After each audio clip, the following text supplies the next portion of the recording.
Thank y'all so much for coming out tonight and being here. Jordan, thank you for having me. It is always good to kind of get out and around. We moved to Haleyville almost 3 years ago in October. And when we took the job, we were pregnant with our youngest one, and so the majority of our back and forth from October to December when we had her, the majority of our time was spent back and forth to Florence from Haleyville, and so we were, we really didn't get to know anybody or adjust to anything, and then we had the baby, and not long after that, COVID happens, and we all shut down, and we still weren't getting to know anybody and do anything, and out of that kind of time came the opportunity for us to get together with David and I remember that the first time we got together was at one of the restaurants in Florence, and at the end of that, of course, that was when you were still afraid to breathe if you walked outside of your house, and we were all back there at this table all together, and I remember the conversation at the very end was, how about we meet somewhere different next time? Like, we were glad to be with each other, but how about we meet somewhere different where we're not all gonna die being in each other's presence. But that was where I got to meet Jordan, and it was a great. The beginning of a great relationship and friendship that this group of guys has got to have with each other. His wife was like, I don't know anything that goes on in this group, and I'm like, you're greatly over-exaggerating the importance of the discussions at those times. So, but it is good to be with you, and I'm glad that the connection with Jordan has taken place, and I know that y'all are blessed by their family being here with you. Luke chapter 19, when I first got into preaching ministry, the first series that I ever preached, I'm kind of a series type guy, just my mind works better in that direction, was a group of lessons from the book of Luke called Encounters. And it's really the same kind of concept that you're kind of going through here of I wanted to look at moments in Jesus' life where he had some encounters with different people. And one of the cool things about all the encounters that you see with Jesus is that usually, not always, but usually when an encounter with Jesus happened, one of two reactions came about. Someone was convinced, we may call it converted, someone was like, they were convinced that this is God and they follow Jesus, or they go, hey, this guy is not God, and they go to the other end and they kind of got on this, I'm not going to have anything to do with him, and maybe in that completely kind of anti-Jesus kind of way. And I wonder if sometimes stories like Zacchaeus, kind of like you said, the famous story of Zacchaeus, I wonder if sometimes these moments in the life of Jesus, if not even Jesus himself, have become so familiar to us that we have forgotten what type of reaction to even have to Jesus. That an encounter with Jesus is something that should push us in an amazing and awesome and life-changing direction. But has these stories become so common that they're just another story that we listen to sometimes? When we think of Zacchaeus, for me, I think of a kid's story. I think of a vacation Bible school story. I think of our youth minister who is about this tall, and our theme for vacation Bible school is Streets of Gold, and it's going to be Wizard of Oz here in a few weeks, and we're like, so are you playing a munchkin? And I don't know what he's going to play, but he's built for the part. You think of that's like, you think of this little guy, but do we really look at a lot of depth from this story? And that's what I want to try to do. I sat down Monday and started just kind of jotting down some thoughts that, like I said, I've preached this, I've taught this so many times, and in a lot of moments it's been that same lesson, because it's been in different places. But I wanted to kind of sit down and take a fresh look at it and think about some things with you today that maybe we don't normally think about when we look at this passage. And maybe it works and maybe it doesn't. We'll see what happens in the next 30 minutes. So let's go. Luke chapter 19, starting in verse 1. Jesus entered Jericho and was passing through it. If you stop right there and back up to the end of verse 18, there's a very similar phrase, as Jesus approached Jericho. So Jesus is on his way where? Where is Jesus going at this moment? Jerusalem. And what's fixing to happen? He's going to be killed, okay? He's going to be killed. He knows that, hey, this is the beginnings of the end of my physical time here. And he also knows that what I'm fixing to endure, what I'm fixing to experience is something that none of us, I don't think, could ever imagine. We could never imagine. But I love the fact that even on that, even with literally the weight of the world on top of him, he takes a moment, two actually, and has these two very personal encounters with individuals. And to me, it tells me that Jesus looks at these people and says, you as an individual are important to me. You as an individual are important to me. And that's something I think we have to remember about Jesus that I think is so powerful through this whole story. A man was there by the name of Zacchaeus. He was a chief tax collector and was wealthy. He wanted to see who Jesus was, but because he was short, he could not see over the crowd. So he ran ahead and climbed a sycamore fig tree to see him, since Jesus was coming that way. So if we stop right there, I think there's some things that we need to talk about Zacchaeus, and maybe let's paint a picture of maybe who Zacchaeus was, who Zacchaeus is, what his life is all about. Zacchaeus, we know from just one little word, or one little phrase, his profession was what? A tax collector. A tax collector. What does that mean to these people? What does that mean to the people that are following Jesus? To us, we pay taxes, right? But we don't really see who we're paying taxes to. Like, we can get kind of aggravated at an organization, all these little abbreviations on our paycheck. Like, we don't know who they are, but we know that they take all of our money. But it's a little bit different in the time of Jesus. Here is a man that is by lineage, by blood, by everything about him, he's a what? He's a Jew. He's a brother. Okay, he's a brother. Let's just pretend for a moment that it's Jordan. Okay? And the IRS comes to Jordan. This is what the IRS comes to Jordan and says, hey, Jordan, we want you to work for us, and your job is to collect X amount of money, but anything you want on top of that, it's yours. Okay? Anything you want on top of that, it's yours. Is there anybody in this group tonight that has a car you would like to have? You seen my car? It's pretty beat up. I could use one. Any of them, right? Any of them. Any of them will do. And so what Jordan has the right to do is come knock on your door.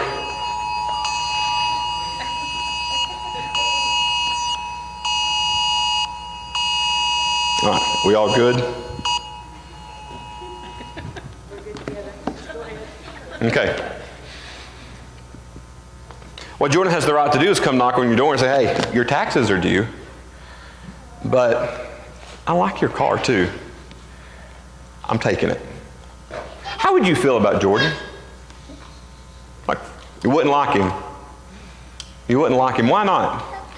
Why wouldn't you like him? Because this is a guy that really and truly, you look at him, and when you look at Jordan, do you really think, for the most part, Jordan has your best interest in mind? I'm talking about like right here, right now. Like, you look at Jordan, you're like, hey, Jordan is a guy that I trust. Jordan's a guy that cares about me. Jordan's a guy that loves me, has my best interest in heart. And most guys in ministry will put your well-being over their well-being many times. Put your time over their time. They'll put your needs over their needs. But what if Jordan sold out to the away team and was like, now it's just about whatever I can get? And Zacchaeus was good at his job, because how does it define him? He was what? He was wealthy. He was wealthy, and he was the chief. He was the boss. He ran the local office in Jericho. And so he was good at his job. But you know, I wonder if the reason he's doing what he's doing, and no pun intended, was because his whole life he was overlooked. His whole life he was overlooked. And I don't just mean that because he was short, although that probably is part of it. My wife is convinced that he's like legit a little person. You know, like that Zacchaeus was a little person. And we know that he was a wee little man. But, you know, nowadays, I mean, if you're a little person, you can get a show on TLC. And like, there's all these things that, you know, they have to do for you. And all these, like, if you go somewhere, they have to, like, if you go to Disney World as a little person, you don't have to stand in line. Do you know that? I went to Disney World about 6 weeks ago. And We walked 17,000 steps the first day we were there. I was exhausted. I was tired. But we also stood in line with all these kids at all these rides and all. But you know, if you're like a legit little person, you don't have to stand in line because it's considered a health hazard. So like they did you know that? Like they'll send you around and like you get to just like, you can ride It's a Small World 15 times. You know, It's a Small World. I shouldn't have used that one, but Pirates of the Caribbean, whatever. I really did not mean to do that. But anyway, like today, like there's accommodations made for that. But in Jesus' time, is there any accommodations for a little person? No, there wasn't. And he was probably overlooked and never given an opportunity, never given a chance.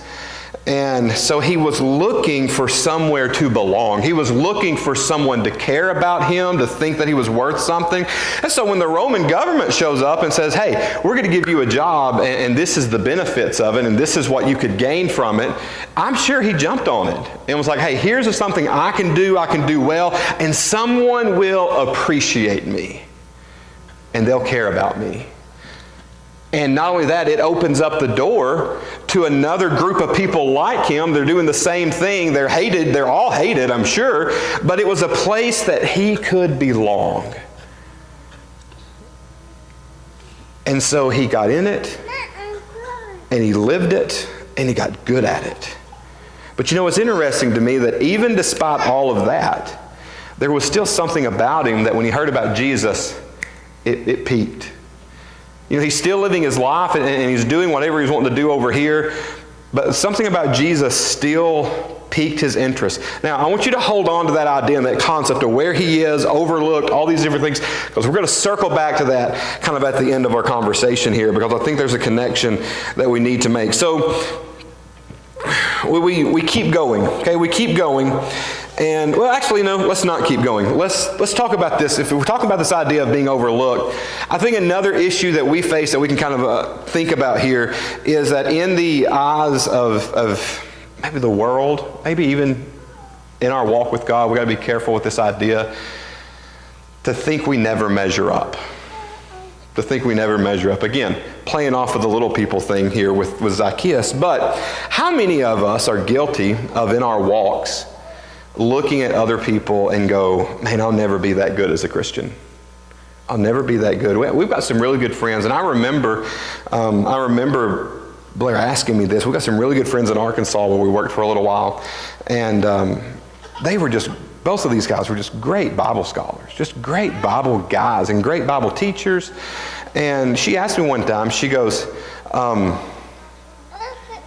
does it bother you that they know more about the Bible than you? And I said, no, not at all. Because they should. They're 30 years older than me. They should know more about the Bible than I do. They've got 30-year head jump on their studies. But what we're guilty of sometimes is going, man, I wish I was that. I wish I could be that. I wish I was where they are. And when we begin to judge ourselves off of other people's walk, then we will begin to create within ourselves this idea that I'm not good enough, that I don't measure up. And that's a dangerous place to be, because I've never had anybody accuse me of being the hardest working preacher they know, and I appreciate that. But if that really was me, and it's not Jordan, who skipped out apparently on a church event yesterday, it'd be easy for Jordan to be like, I'm never going to be that good because Matthew's so hard to work. Y'all didn't know he skipped out on a church event, but he'd know. Just half of it. But Jordan doesn't need to look at me and go, oh man, I wish that I was as hard of working guy. I wish I had this that Matthew's got. But I'm going to tell you, there's things about Jordan that I probably wish I was better at, that he's good at, and things that I'm probably good at that he wish he could do. And we can all say that about each other in this room. But when we do that, we set ourselves up for failure every single time. Every single time. But then there's a flip side of that I think we're also just as guilty of, and this is what Jesus is dealing with in this whole story here, is we also have to make sure we're not measuring ourselves up to other people to make us feel better about ourselves.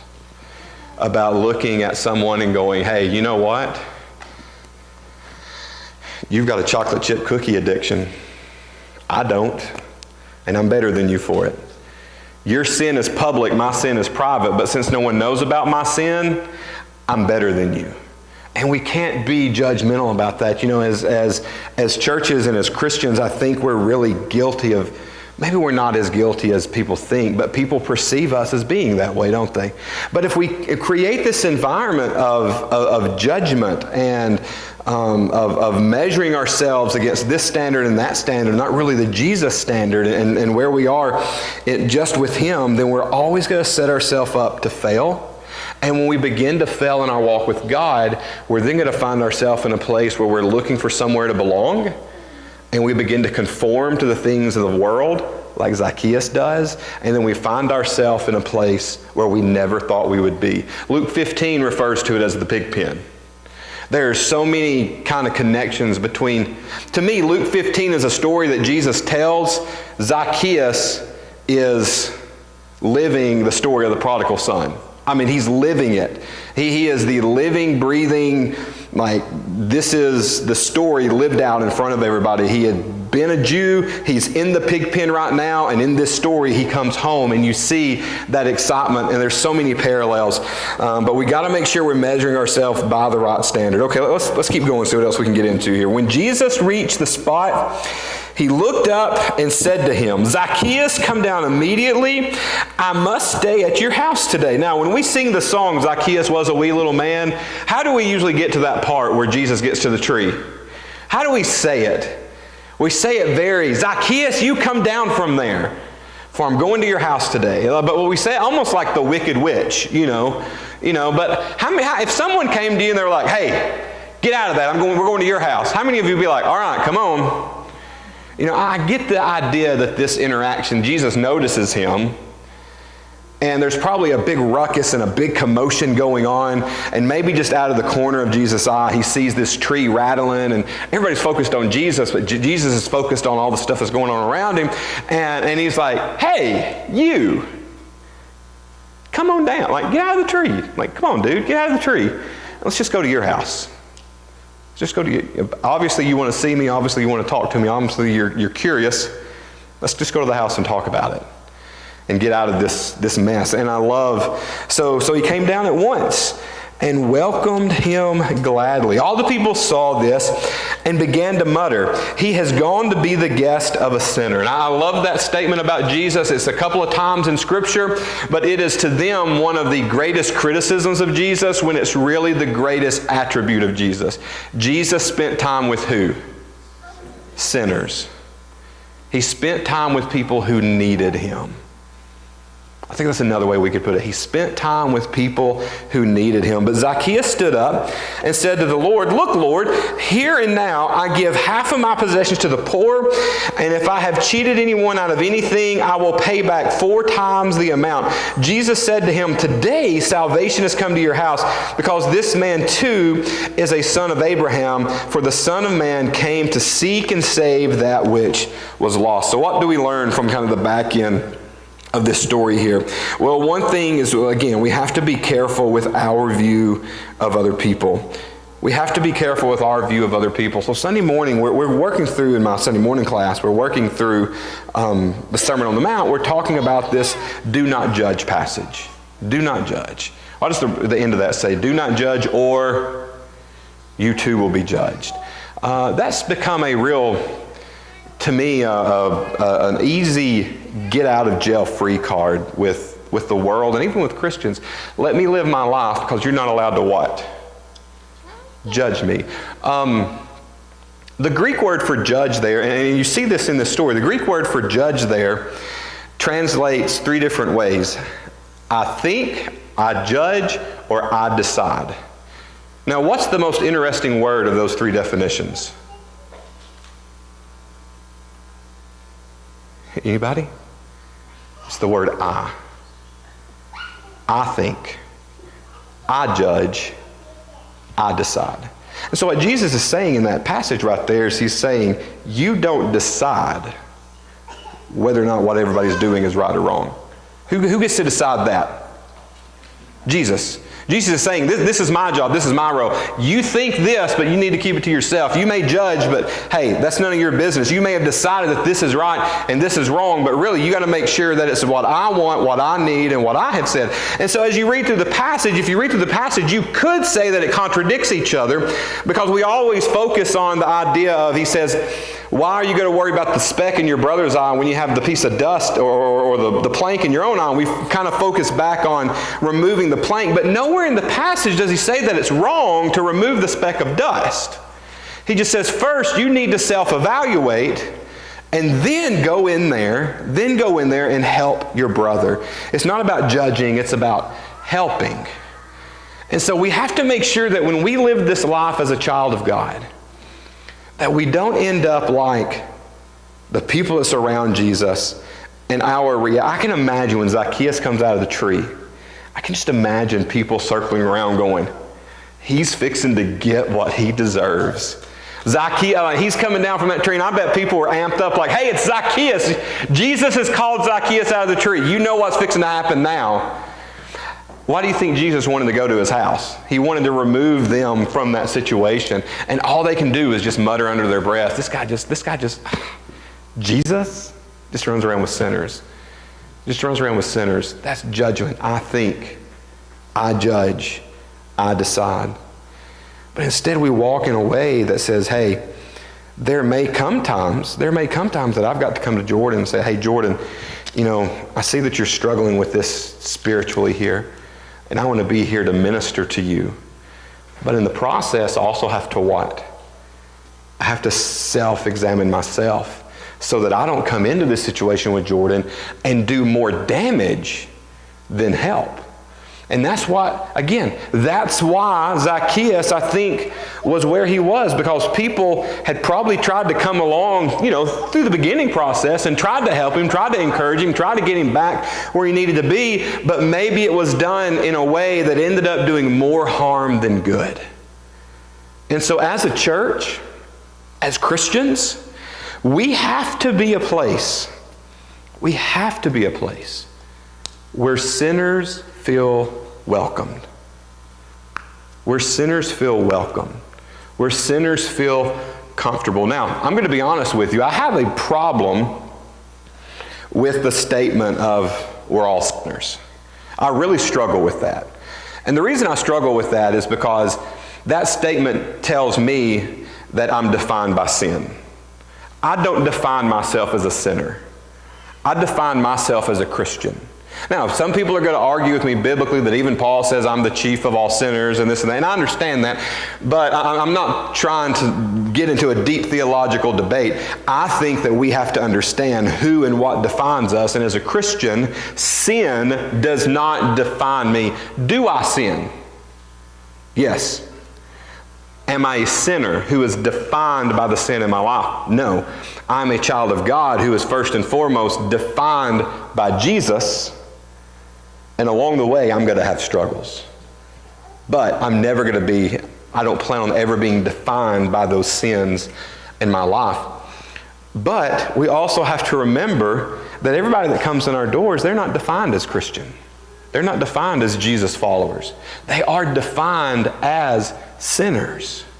And when they walk in our house, when they walk in this room, when they walk in our places of wherever we may be gathering, do they feel accepted? Do they feel loved? Do they feel like I could belong here? You see, I think we've gotten it backwards in our fellowship through the years, that we want to just make everybody follow the rules before they follow Jesus. You got to follow the rules before you follow Jesus. You got to know the answers to this question and that question. But what I have come to kind of the feel of from Scripture is that as long as someone's walking toward the cross, you show love, grace, and acceptance. Love, grace, and acceptance. Now, that doesn't mean that there's not going to be opportunities that you have to teach the truth, but it's taught in a way of love and mercy and grace. And then when you've got someone, again, like Jordan, who's been here and he's grounded, but then one day he walks up and he goes, hey, I'm going towards the pig pen.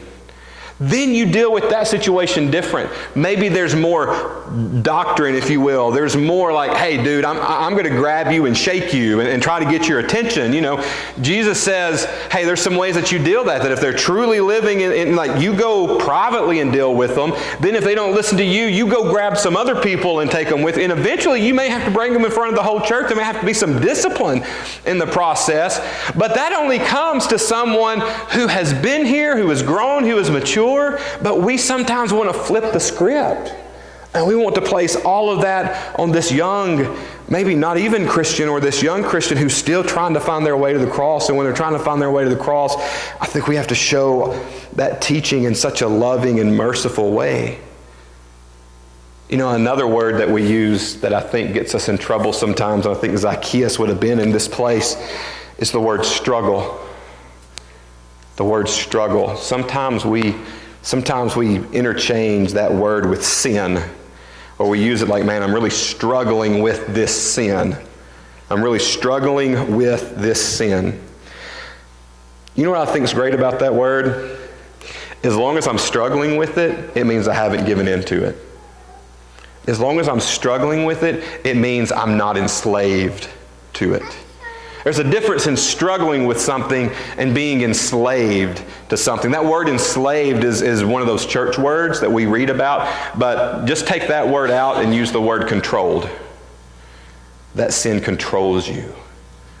If I'm struggling with it, there are going to be moments that it's pulling me in this direction. But no, as long as you're struggling with something, I say that, hey, you know what? As if you walk in the light as He is in the light, you have fellowship one with another. Hey, walking in the light also means I'm going to have moments of struggle. But as long as I'm struggling, it means I haven't given in. Struggling's a lot better than the pig pen. And Zacchaeus had struggled. Man, he had struggled. But what had he not forgotten? Who still tickled his ear? Who still pricked his heart? The thought of who? Jesus. And so Jesus grabs him. Hey, let's go to your house. Let's spend some time together. Any TV fans in here? I love TV. I love TV. Even book fans? People like to read? I don't understand why people who like to read think they're better than people who like to watch good TV. It's the same thing. It's a waste of time. No, it's the same thing. It's just I don't have to read it. I'm a huge fan of Aaron Sorkin. Anybody know who Aaron Sorkin is? No? Okay. Anybody remember the TV show The West Wing? Okay, a couple of people. Remember the movie a few years back, The Social Network, about Facebook? Okay, y'all are still not with me, but maybe two or three of you. How about just recently on Amazon, the movie about Lucy and Desi, the Ricardos. Remember that? Okay, Aaron Sorkin wrote The Ricardos. He also wrote Social Network. He also wrote A Few Good Men. Okay, now you're like, I got you now. So Aaron Sorkin's whole thing, the way he writes, is about background. American President was what he wrote, and The West Wing came out of that. But what he likes to do is he likes to show you what goes on behind the scenes before. So he's going to show you the hour and a half of things that take place prior to the State of the Union in the West Wing. You're not going to see the State of the Union, but you're going to get what happens the week before the State of the Union, or there's been something awful happen and the president's going to have to address the nation. They're going to show you the hour and a half leading up to the address. And you're not going to see the address, you're not going to see the State of the Union, but you see everything that goes up to it. And the story of Zacchaeus, to me, is Aaron Sorkin writing at its best, because you get everything that happens before they go to his house, but you never hear the conversation. And when I get to heaven, I know the line for Jesus is going to be long. So one of the first people I'm going to is Zacchaeus, and I'm going to go, what did he say? Tell me the rest of the story. But I've got a feeling the rest of the story went something like this, and this is a preacher line of all preacher lines. I don't care where you've been. I care where you're going. Don't worry about it. You've struggled. That's great. You've developed some character. Let's refocus. You want somewhere to belong? You belong with us. You've been one of us the whole time. And that's the crazy thing. He was always saved. He was a Jew. Wouldn't you agree? I mean, he's a Jew. The Jews were saved not because of anything they had done, just because they were born into this lineage. And I'm sure that conversation was, let's not worry about it. Let's just move forward. In the West Wing, one of the scenes in the West Wing, they're talking about some political stuff that's going on, and the chief of staff, Leo, there was some inner fighting amongst the Democratic Party, which is the president's party, and he said there was some inner fighting within their own party, and Leo goes, when you got friends like this, who needs enemies? And I think about that with us sometimes in the church. Who needs enemies when we backbite ourselves so many times? When we can put burdens on people that they don't need to carry. And when really and truly we should just be a place that says, hey, I don't care where you've been. I don't care where you've been. I'm just concerned about, are we going to keep going in the same direction together? But it's harder for us to let go of people's past than it is for those people sometimes. It's harder for us to let go of the things that they did or they used to do. And that's why these people around me go, hey, Jesus, he just eats with sinners. But I love this last phrase. Today salvation has come to this house because this man too is a son of Abraham. For the Son of Man came to seek and to save the lost. To seek and to save the lost. And he gives us the same challenge. He gives us the same challenge. He said, what I came here to do, you go finish it. And it's not going to be finished until he comes back. But, so I look at this thing and I go, we got three things here. We've got this normal guy, Zacchaeus, who's struggling. And if you're struggling, you can relate to that. I think we all struggle. Instead of saying we're all sinners, I like that idea of we all struggle. Because I'm not defined by that struggle itself. We've got Jesus, who's the fixer. And we got to remember that we can't be fixers like Jesus. That's a lesson I had to learn the hard way. But we've got a God that says, hey, I don't care where you've been, I care where you're going. But now, if you're not in a struggle situation at the moment, and you're not Jesus, then you need to be living out the very last phrase of seeking and saving the lost. That needs to be where you are. I heard a guy say one time, and I've used it, and I like to claim it as my own sometimes. I'm not really claiming it as my own, just not giving another guy credit. It's different, completely different. Some people call it plagiarism. I call it good preaching. Good preachers come with their own stuff. Great preachers use the good guy's stuff. Be a tree. Simply be a tree. Hold someone up so they can see Jesus. Don't try to be Jesus yourself, but try to be the tree in people's lives to where when they need to see Jesus, you can pick them up from their pig pen and hold them up above the crowd so that Jesus is in plain sight. So there's plenty of challenges, there's plenty of lessons in here for all of us. I don't know what part of it you need to be, what part of it you need to hear. But I encourage you tonight to just go home with this passage. Go home with this passage. And before you go to bed tonight, take out a piece of paper and answer two questions for me. Actually, for yourself. What do I learn about Jesus? And what do I learn about myself? What do I learn about Jesus in this passage? And how do I relate to it? And where do I connect to this story? Because I think we all connect.